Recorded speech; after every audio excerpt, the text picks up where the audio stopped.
Welcome back to the Third Spring. It's Evie here. In today's episode, we're going to talk about physical health. We all want to have good health, but how do we know if our health is any good? A very common way is annual health checkup, which involves a bunch of blood tests and a physical examination done by a doctor. It is basically a snapshot of how our body is functioning at that point in time. But I have some issues with this approach. Firstly, it is an extensive and expensive test that we can't do often. Usually, insurance would limit the number of checkups we could do to once a year. As a result, we only get one set of readings on our health once a year, which doesn't give us a lot of signals to adjust our lifestyle during the year itself. Secondly, by the time a health checkup result reveals that your bone density is too low or your blood sugar level is too high, it is often the accumulation of many years of unhealthy behaviors. I consider this a very lagging indicator. It's still very important. We should all do our annual health checkups, but that shouldn't be the only set of indicators we look at.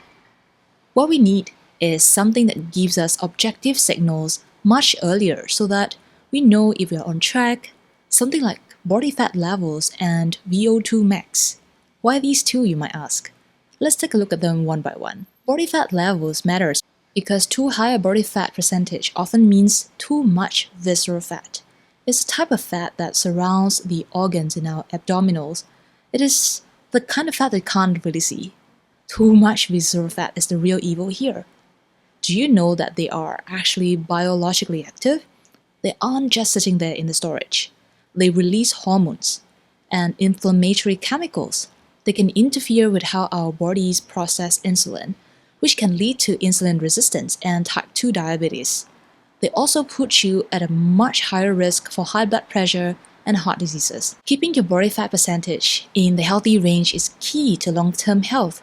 And if your body fat is higher than the healthy range, your focus should be fat loss through calorie deficit, combined with resistance training to preserve muscles. So how do we measure body fat? The most accurate way to measure body fat is through a DEXA scan, DEXA, which is done in the lab by a professional. But that is expensive. There are two alternatives we can make use of in our day-to-day life. The first one is those weighing scales with bioimpedance that gives your body fat readings on top of your body weight. There are lots of criticism around how accurate these scales are when it comes to body fat measures. Depending on your hydration level, what you eat, and how you exercise before weighing, the absolute values can be quite off. However, we don't need to read too much into the absolute values. These scales can still be really helpful in tracking trends. As a start, they can give an indication of whether you have too much, too little, or a healthy level of body fat. From here, you can tell if you want the future trend to be going down, going up, or staying the same. Use the first reading as a starting point and record subsequent readings to see how your body fat level is trending. The second alternative, which I personally prefer, is measuring the waist circumference. This doesn't give you your body fat percentage, but it is an excellent proxy of your visceral fat level. Again, the focus is on measuring trends. All you need is an old-school measuring tape, which you can bring with you on travel, a clear advantage compared to packing a weighing scale in your luggage. Besides body fat, VO2 max is an excellent predictor of longevity.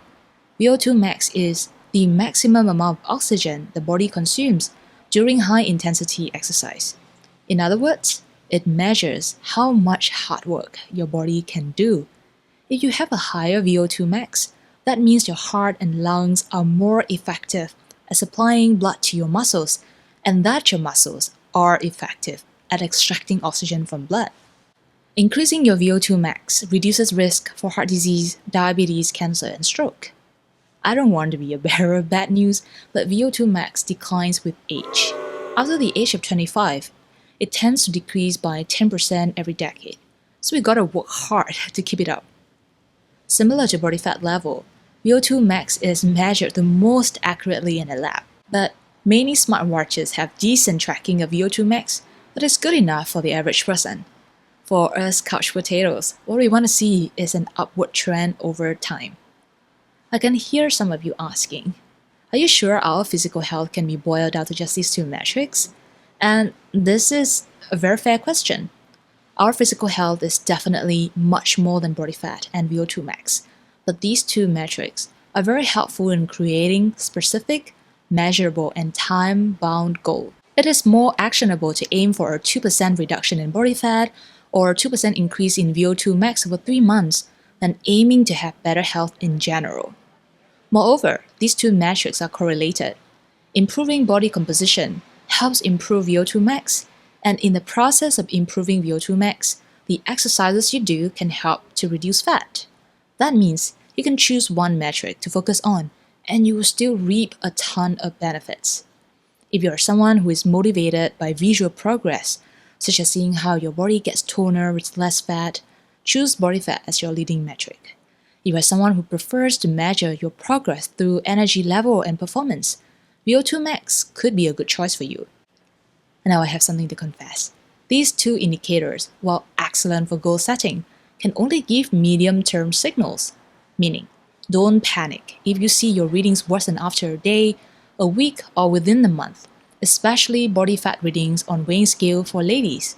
That's because hormones fluctuation in a menstrual cycle can cause reading fluctuations within the month.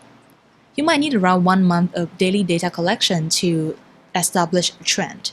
Keep at it, and your patience will pay off. So there you have it, some specific measures you can take to track your physical health. Let me know in the comment section if you decide to adopt any of these metrics in your life.